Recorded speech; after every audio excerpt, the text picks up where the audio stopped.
तो क्या है मैं आपको जर्मनी के एकीकरण की बाधाएं के बारे में बताएंगे। यदि इस वीडियो को शुरू से आखिर तक देख लें तो आपको यह समझ में आ जाएगा कि आखिर जर्मनी के एकीकरण करते समय क्या क्या बाधाएं आए थे। तो ध्यान दीजिए, एकीकरण सबसे पहले यह समझना पड़ेगा कि एकीकरण है क्या। किसी भी क्षेत्र को एक करने की क्रिया को एकीकरण कहते हैं। पता है, जर्मनी के बारे में चर्चा करें तो जर्मनी 300 से अधिक टुकड़ों में बटा हुआ था और इसी को मिलाने का जो प्रयास किया गया इसी को हम एकीकरण कहते हैं। टुकड़े, छोटे छोटे टुकड़े को जब मिलाने का प्रयास किया जाता है तो उसे हम क्या कहते हैं, एकीकरण। पता है, जर्मनी एक देश जो था वह 300 से अधिक टुकड़ों में बटा हुआ था और इस उसे जो जोड़ने का प्रयास किया गया एक दूसरे से, एक करने का जो प्रयास किया गया उसी को हम एकीकरण कहते हैं। तो प्रश्न है, जर्मनी के एकीकरण की बाधाएं क्या थी। पता है, यह प्रश्न बहुत ही महत्वपूर्ण है, कई बार पूछा गया है। यदि आपसे कोई पूछे कि जर्मनी के एकीकरण की प्रमुख बाधाएं क्या थी तो आपको कहना है 300 से अधिक छोटे छोटे राज्यों में बटे हुए थे, 300 से अधिक छोटे छोटे राज्यों में बसे हुए थे। इसके कारण से जर्मनी को एकीकरण या जर्मनी का एकीकरण करना उतना संभव नहीं था या उतना आसान नहीं था।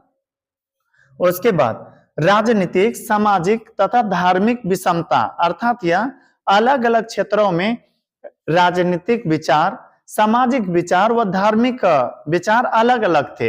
अब खुद से सोचिए, हम लोग भारत के लोग हैं, भारत के अलग अलग राज्यों में जाइएगा ना तो पता चलेगा वहां के राजनीतिक जो है वह उसका तरीका अलग है, समाज में जो लोग रहते हैं उसका विचार अलग है, और धर्म की बात करें तो अलग अलग धर्मों में अलग अलग रीति रिवाज है, अलग अलग क्षेत्रों में अलग अलग प्रकार के धर्म प्रचलित है।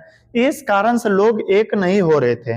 अब खुद से सोचिए, यदि भारत में बात करें तो भारत में अनेकों धर्म हैं, अनेकों जातियां हैं। यदि कोई कहे कि सबको समान कर दे, बराबर कर दे, तो हमें नहीं लगता है संभव है।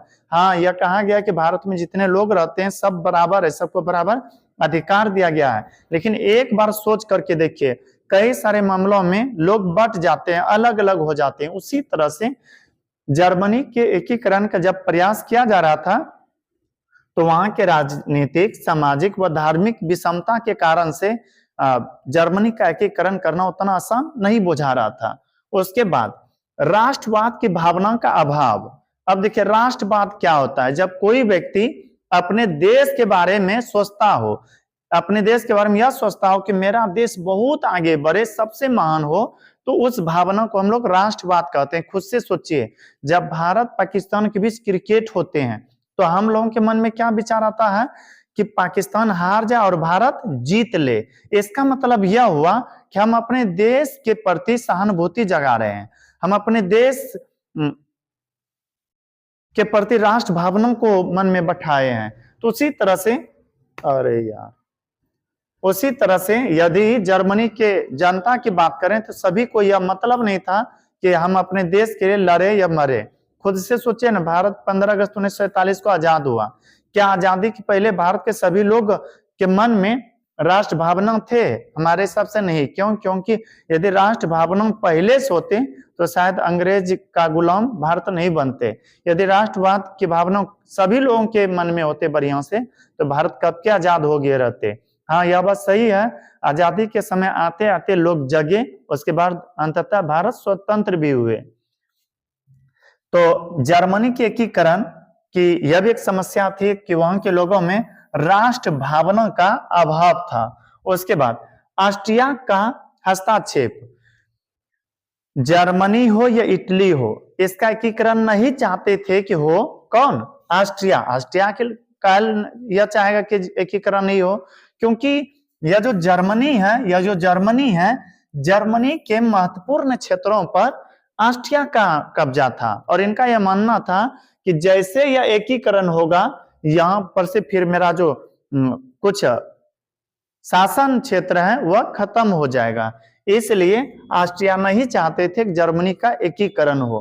फिर आगे है मेटरनिक की प्रतिक्रियावादी नीति। पता है, ऑस्ट्रिया का चांसलर अर्थात राजा मेटरनिक थे, ये एकदम घोर विरोधी थे जर्मनी के एकीकरण का, नहीं चाहते थे कि जर्मनी का एकीकरण हो। फिर से सुनिए, प्रश्न था जर्मनी के एकीकरण की प्रमुख बाधाएं। इसका प्रमुख का बाधा है जर्मनी 300 से अधिक छोटे बड़े राज्यों में बटे होना। 300 से अधिक छोटे बड़े राज्यों में बटे होने के कारण से जर्मनी का एकीकरण करना बहुत परेशानी वाला बात था। उसके बाद राजनीतिक, सामाजिक तथा धार्मिक विषमता, अलग अलग क्षेत्रों में राजनीतिक, सामाजिक व धार्मिक विचार अलग अलग थे। इस कारण से जर्मनी का एकीकरण करना उतना आसान नहीं था।